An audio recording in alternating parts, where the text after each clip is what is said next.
पाहत आहात महाराष्ट्र न्यूज मराठी, एक ध्येय परिवर्तनासाठी। आपण प्रभाग क्रमांक 26 मध्ये आहे। राष्ट्रीय समाज पार्टीचे बालाजीदादा पवार अधिकृत उमेदवार आपल्या सोबत आहेत। त्यांच्याकडनं जाणून घेऊयात काय प्रचार चालू आहे। आता तुम्ही कोणते मुद्दे घेऊन प्रचार करताय? आता सध्याला तर माझं जे डेव्हलपमेंट म्हणजे कुठे आतापर्यंत केलेली मी कामे, आता 7 वर्ष झाले मी कामं करते। त्याच्यामध्ये चेंबरची कामं असतील, त्याच्यामध्ये कुणाचे ऍडमिशन मोफत करायचे असतील, त्याच्यामध्ये कुणाचे आणखी आपले जे ऍडमिट केलेले पेशंट त्यांच्याकडे पेशंटला पैसे नसतात, हे करत तेव्हा बिल माफ करायचं असेल, असे खूप काही मी डेव्हलपमेंटचे कामं केले। 1300 चेंबर आतापर्यंत मी केलेले। मी फक्त डेव्हलपमेंटच्या मुद्द्यावरतीच मी इलेक्शन लढवतो।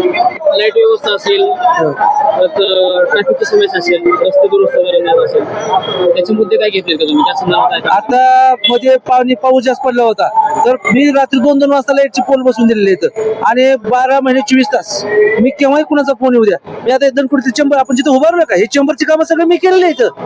वर आंबेगाव पठारला सूर्या चौकामध्ये रोडसाठी आंदोलन मी केलेलं आहे। उडी सोडून आमचा दणकुडीचा विकास गेला कुठे याच्यासाठी आंदोलन केलेलं आहे। त्याच्यामुळे माझं 12 महिने काम सुरू आहे। इलेक्शन येतील जातील, काम माझं बंद नाही राहणार। 12 महिने माझे काम सुरू आहेत। काम चालू आहे? हो, काम सुरू आहेत माझे। लोकशक्ती विरोधात धनशक्ती असा संघर्ष होणार आणि त्याच्यामध्ये बालाजी पवार हा निवडून येणार, कारण माझे काम आहेत, खूप चांगले काम आहेत, विकासाचे काम आहेत माझे। त्याच्यामुळे मला विकासाच्या मुद्द्यावरती लोक निवडून देतील। माझ्याकडे पैसा कमी आहे, मी मान्य करत होते, परंतु माझ्याकडे लोकशाहीच्या मार्फत जे काम करतोय ना, मी रोजचे लोकांचे प्रॉब्लेम सॉल्व्ह करतोय, ते काम माझे जास्त। त्याच्यामुळे लोक काम केलं तर मतदान मला टाकणार ना। आतापर्यंत मी पहिल्यांदा तर आपल्या दणकवडीला आपलं मोहननगरचं गार्डन आहे, त्या मोहननगरच्या गार्डनला छत्रपती संभाजीराजेचं नाव, मध्ये प्रांगण पटांगणला आहिल्यादेवी होळकर प्रांगण पटांगण व मध्ये वाचनालय करून अण्णाभाऊसाठी नाव द्या, याच्यासाठी पहिलं आंदोलन केलं। ते आंदोलन सक्सेस झालं, त्याला छत्रपती संभाजीराजेचं नाव दिलं। आता पुढचं स्टेज आहे माझी, तिथं अहिल्यादेवीचं पण नाव मध्ये द्यायला लावतोय आणि अण्णाभाऊसाठीचं नाव, जे की आपल्या 7 समुद्रापार छत्रपतीची पोवाडे गायले, त्या अण्णाभाऊसाठी लोकशाहीचं नाव द्यायला पाहिजे, तिथं वाचनालय करायला पाहिजे ना। त्याच्यासाठी मी आंदोलन करणार आहे। दुसरं माझं काम होतं पाण्यासाठी अंडा आंदोलन। जर आपल्याला आपण दणकवडीमध्ये खडकवासला धरणापाशी राहतो, आपल्याला पाणी नाही पाहिजे, आपण 2026 मध्ये जगतोय, तर त्याच्यासाठी दुसरा मुद्दा माझा आहे दणकवडीसाठी मी काय केलं, हंडा आंदोलन केल्यामुळे त्याचा फायदा काय झाला, खासदारांना दखल घेतली व पाईपलाईन टाकायला सुरू केली। तिसरा मुद्दा माझा आहे आपल्या इथे सूर्या चौकामध्ये पाणी साचत होतं, ती भाजीवाले बसायचे, आपल्या बोरवाल्या मुळशीचे होते, मराठवाड्यातले लोक होते, बोरवाल्या मुळशीचे लोक होते, तर तिथे मी आंदोलन केलं, त्या पाण्यामध्ये होडी सोडली आणि मी आंदोलन केलं। दणकवडीचा विकास गेला कुठे, तर त्याच्यामुळे 3 दिवसामध्ये मला रोड करून दिला। 7 लाख रुपयाचा फुकट, माझ्याकडे कोणती सत्ता नसताना मी आंदोलन करत गेलोय आणि विकासाच्या मुद्द्यावर मी बोलत गेलोय। युवक बेरोजगार आहेत, त्यांच्या नोकरीसाठी काय तुम्ही प्रयत्न करताय का? आता सध्याला आपल्या माहितीचं सांगू इच्छितो, मी आतापर्यंत कमीत कमी माझ्या मी खोटी माहिती देत नाही, माझ्या दरवर्षाला 30 ते 40 लोक माझ्या लेटरवरती लावते कामाला, कारण मला फायनान्सचा अनुभव जास्त आहे। त्याच्यामुळं मी दर वर्षाला 50 ते 60 लोक लावते। आता त्याच्या पुढे जोपर्यंत सत्ता येत नाही तोपर्यंत मी तर काय करू शकणार आहे। कुठेतरी आपल्याला सत्तेमध्ये सहभागी झालं पाहिजे, तेव्हाच कुठेतरी आपण विकास करू शकतो। आपल्या महिलांची सुरक्षा असेल किंवा मग मुलांच्या शिक्षणाची सोय असेल, त्यात काय करणार? तुम्हाला महिलांचा विषय कळला, पहिल्यांदा जेव्हा दिल्लीमध्ये हत्याकांड घडलं, श्रद्धा वायकरचं हत्याकांड घडलं होतं, त्यावेळेस पहिला मोर्चा कॅन्डल मार्च काढला होता की श्रद्धाताई हम शर्मिंदा है, तेरे कातिल जिंदा है। पहिला पुण्यातला मोर्चा दणकवडी ते शरद पवार चंद्र सभागृहापर्यंत निघालता, म्हणजे पहिला मोर्चा महिलांसाठी जागृती करण्याचं काम मी केलेलं आतापर्यंत। आणि जेव्हा कुठे काय महिलांसाठी अत्याचार वगैरे 2 वाजता फोन जरी आला तर मी पोलीस स्टेशनला आताही जातो सध्याला मी। त्याच्यामुळे महिलांसाठी मी पहिलं आंदोलन मी केलेलं आहे। 24 आवर सर्व्हिस तुम्ही करताय? हो, 24 आवर सर्व्हिस मी करतोय। तुम्ही केव्हाही, तुम्ही रिपोर्टर म्हणून तुम्हाला सांगतो, तुम्ही केव्हाही फोन करा, मी तिथे हजर राहणार। त्याच्यामुळे 12 महिने मी काम करणार, येतील जातील, कामही माझे बंद नाही राहणार। तुम्हाला काय वाटतंय, मतदान लोकांनी का द्यावं आणि तुम्ही निवडून येणार का? मी 100% निवडून येणार। माझ्या डेव्हलपमेंटवरती लोकांनी आता माझे कामं बघितले, 1300 चेंबर असतील, पाण्यासाठी आंदोलन असेल, गार्डनसाठी आंदोलन असेल, तर मला हे लोक मतदान करणार। दुसरी गोष्ट, माझ्याकडे आता सध्याला मी एकमेव उमेदवार आहे ज्याला सर्व पक्षीय कार्यकर्त्याचं मतदान पडणार आहे।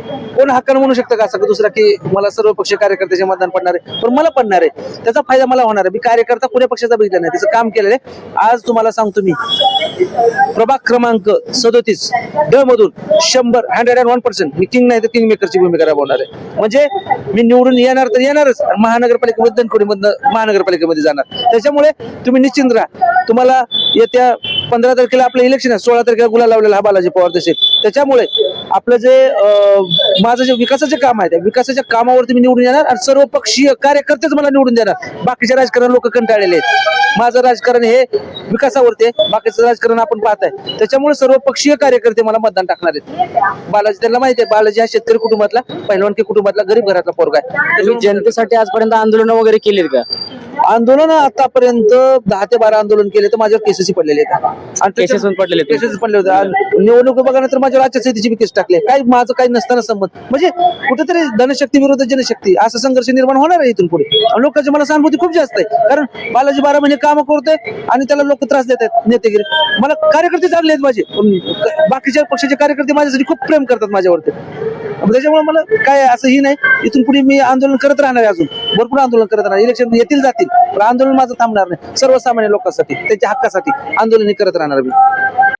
तुम्हाला इतर पक्षांनी ऑफर दिलेले असतात, पण तुम्ही महादेव जानकरांना का सोडलं नाही? काय काय कारण? कसं आहे माहितीये का, जानकर साहेबांना मला सुरुवातीला राजकारणात आणलं. माझे राजकीय गुरु विलासरावजी देशमुख, गोपीनाथ मुंडे साहेब आणि नंतर महादेव जानकर साहेब, हे 3 माझे राजकीय गुरु. त्याच्यामुळे मी कसं आहे त्यांच्या कुशीतनं आलेला पोरगा येऊ. त्याच्यामुळे ते मला योग्य नाही वाटत की एखाद्या व्यक्तीने आपल्याला जर राजकारणात आणि त्या व्यक्तीला आपण ज्याची सत्ता नाही तरी पण त्याला सोडून द्यायचं. सत्ता असली की जायचं जवळ, सत्ता नसली की सोडून द्यायचं, असं माझ्या तत्वात नाही बसत. आणि दुसरी गोष्ट, आपण जेव्हा नैतिकतेचा विचार करतो, नैतिकता तरी कुठेतरी असते. त्याच्यामुळं मला मी निवडून गेल्या वर्षी आमदारकी मला चान्स दिला, तर निवडून नाही आलो. साहेबांनी चान्स दिला ना मला, गरीब आमदारकीला तुम्ही थांबलेले? हो, निवडून नाही आलो, पण साहेबांना महादेव जानकरांनी चान्स दिला ना. ह्या मोठ्या पक्षात मला चान्स भेटला असता का? अजिबात नाही. आता नगरसेवकला मी आहे, महादेव जानकर साहेबांचा रोजचा मला फोन असतो, कोण कॅबिनेट मिनिस्टर फोन करते कुण्या कार्यकर्त्याला. मला अभिमान आहे, जानकर साहेब मला मदत करतात, आणि त्याच्यामुळे जानकर साहेब मला मदत करतील व मी निवडून 100% येणार. आणि पक्ष वगैरे बदलणं हे माझ्या रक्तात नाही. मी पैलवानच्या घरातला माणूस आहे. मग काकापोर माझे चुलते येतं, मी आमची नुरा कुस्ती नसती. टाइम येतो जातो, परंतु पक्ष नाही बदलायचा. महादेव जानकर माझ्यासाठी सर्वस्व आहे.